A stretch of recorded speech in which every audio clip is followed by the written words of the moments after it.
இன்றைக்கி என்ன பார்க்குறோன்னா ஃபார்மில் குச்சி ஒரு 5 வயல் போட்டிருக்கு. அதுக்கு ட்ரிப் கனெக்ஷன் இருக்குது. இப்போ அதுக்கு தண்ணி போட்டுவிட்டு தான் போகிறோம்.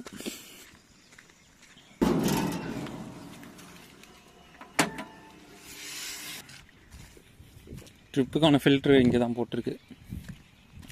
இப்போ இங்கேருந்து தான் இந்த 5 வயலுக்கு போகும். ஒரே ஃபில்ட்ரு தான்.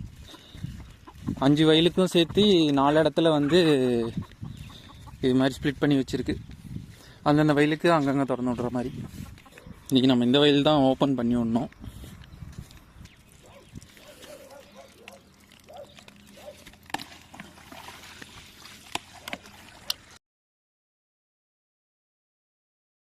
இது வந்து நேற்று பாஞ்சுது. இந்த வயல் இது வந்து ஆஃப் பண்ணிடுறோம்.